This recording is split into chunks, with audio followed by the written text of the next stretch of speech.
Welcome to Pimpy's Investment Chat, where we keep investment talk simple. And here's your host, Pimpy. What is going on out there, peeps? All right, I've said this multiple times. When it comes to some of these rich idiots or some of these so-called bankers and all these experts, watch what they do, not what they say. This guy's like the worst of the worst. I really think this guy is a douchebag. I'm not even kidding you. Yeah, I can't stand Mark Cuban. First of all, this is a guy that talks about how big and bad and bold he is, but he has no problem dropping down to both knees, spreading the butt cheeks of China open, and kissing it right on the hoe. I'm not even kidding you. This is a guy that owns the Dallas Mavericks. Yes, the Dallas Mavericks basketball team. And when the China was saying that, they were wanting the NBA to do the social justice stuff, and then you see LeBron and them taking a knee. I know some of you guys probably thought they were actually serious about how they care about the treatment of black people. No, they don't. China told them to do it and to talk crap about our anthem. So Mark Cuban decided he wasn't going to play the national anthem anymore. Yeah, he tried that. And all hell broke loose. This is a guy, listen, this is in Dallas, Texas. And why it is that Dallas even tolerated that was beyond me. So he decided he was going to try not playing the anthem because he said it triggered people. No. His masters, China, told him to do so.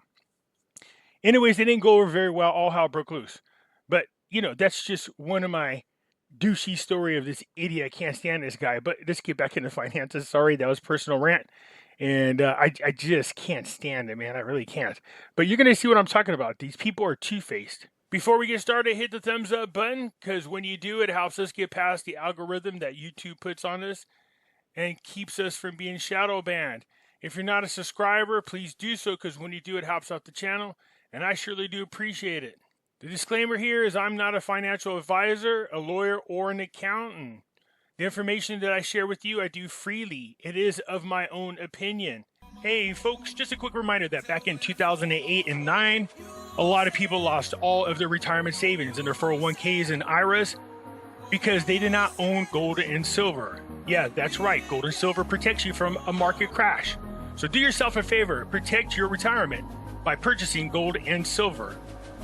You can go to moneymetals.com, reach out to them, and they will help you set yourself up to protect you and your family from having to start all over from scratch. If you're a first-time buyer and you spend more than $100, use promo code Pimpy, P-I-M-P-Y, and they will send along with your order a free half ounce of silver. So folks, do yourself a favor, head on over to moneymetals.com and protect you and your family from a market crash, as well as inflation. That's right, head on over to Money Metals when you want to buy gold and silver. Keep in mind, if you're a first-time buyer and you spend more than $100, use promo code Pimpy, P-I-M-P-Y, and you will get a free half ounce of silver. Hey, right now, a special offer for my audiences only. You have a chance to win 100 free American Silver Eagles. That's over $3,000 in value. And all you have to do is enter your email to win. That's it. That's right, there's no obligations to purchase. The link is down below in the description, so head on over there, enter to win. Yeah, between now and December 31st of this year to enter. The only way you can for sure not win 100 silver American Eagles is by not entering at all. So do yourself a favor and enter your email so you have a chance to win. All right, besides the national anthem thing and the whole, anything anti-American that the NBA does because, again, they kissed the butt of China.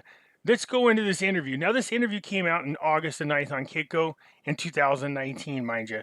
But I want you to hear what he has to say and to show you how these guys are just two-faced. Know how you like investing in the Shark Tank, but outside of the tank, where do you think are some of the safest bets for your money right now? Safe? You got to look at your own financial situation. If you need safe, just put the money in the bank. Just sleep well at night.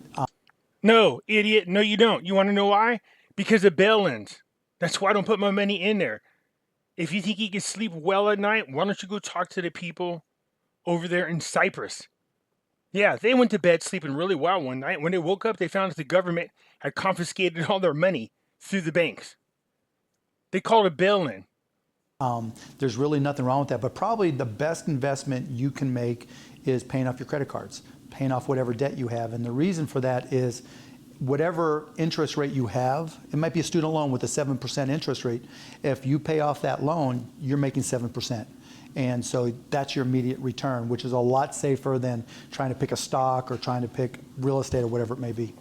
I guess the reason I use the word safe is for my next question on gold, up 2.5% for the first quarter. I know in the past you've seen it as a speculative bet. How do you see it today? I hate gold. Gold is a religion. There's some fundamental value to gold, but everything else, it's a collectible. I see gold and Bitcoin as being the same thing. Well, hate is a strong word. Okay. So the miners too, all of gold, the whole gold spectrum. Individually as people, I've heard they're great people. But as an investment, okay, you're right. Hate is not strong enough. Hate with extreme prejudice as an investment. Oh gosh. Okay, so Bitcoin and gold on the same level for you. They're both collectibles. Okay.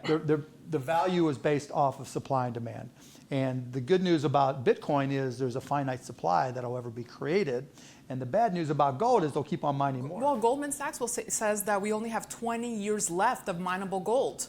Well, then in 20 years we could have another conversation. So you don't see Idiot. So it said originally aired in April of 2019. Mark Cuban said he's not a fan of Bitcoin, nor is he a fan of gold. Well, what Mark Cuban doesn't tell you is that he's put in on options for gold. Yep, he has lots of it. And not only that, this man has been burnt big time in a crypto investment called the Titan coin.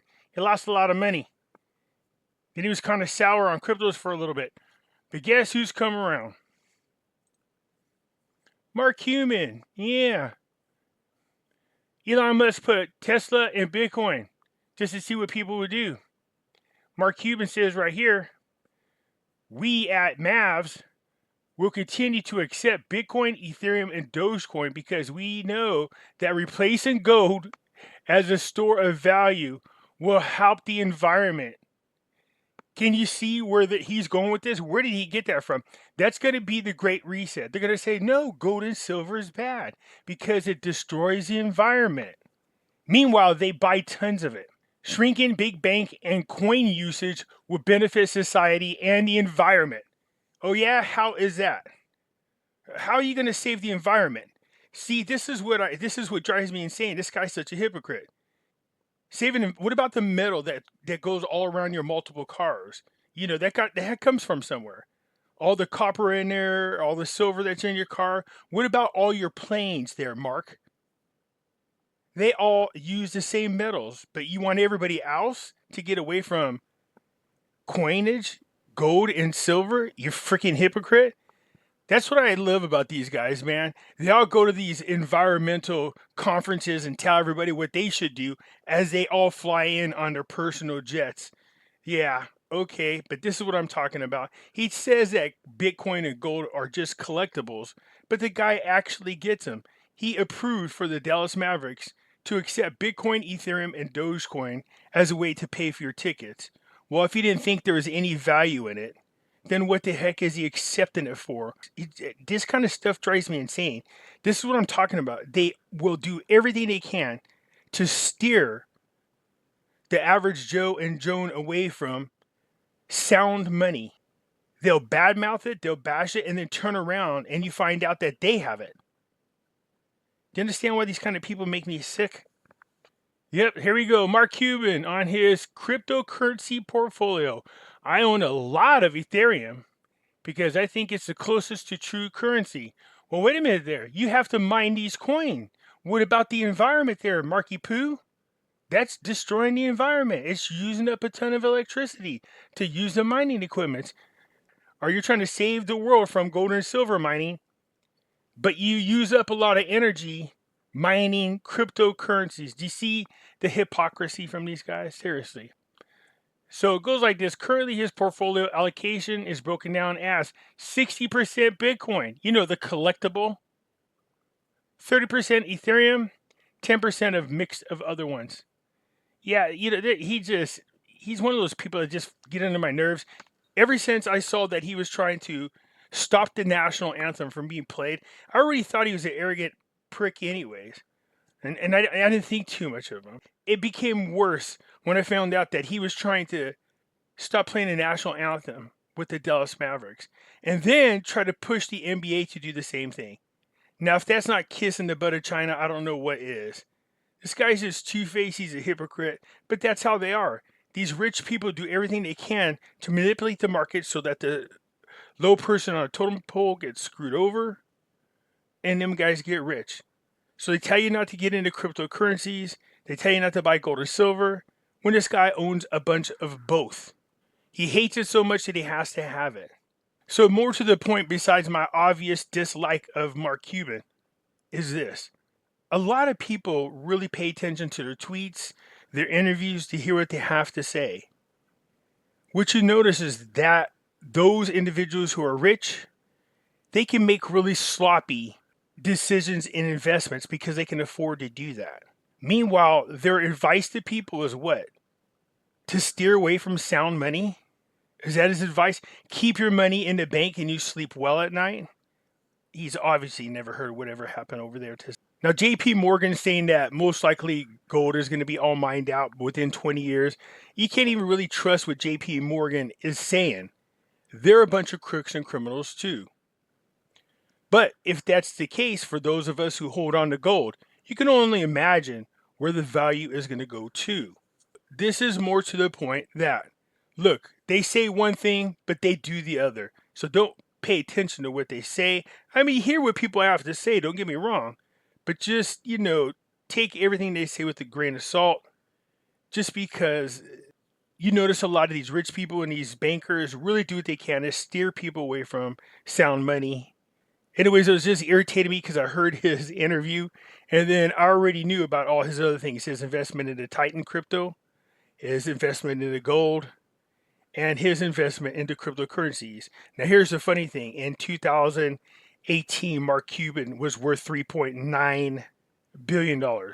Today, he's worth about $4.5 billion.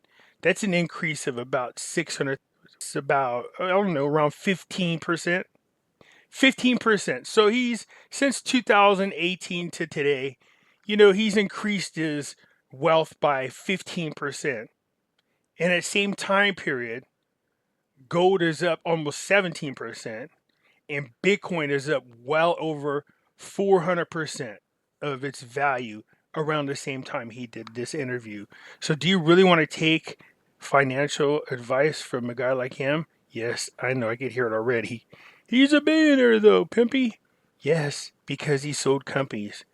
At least he's smart enough to get into the crypto market even after he said that Bitcoin was a collectible. And he's smart enough to get into the gold market, even though he said both Bitcoin and gold were just collectibles. Well, somebody seems to be collecting a lot of it, if you get my drift. Anyways, that's it for now, you guys. Hit the thumbs up button. If you're not a subscriber, please do so, because when you do, it helps out the channel. And I surely do appreciate it. You guys let me know what you think. I'm out.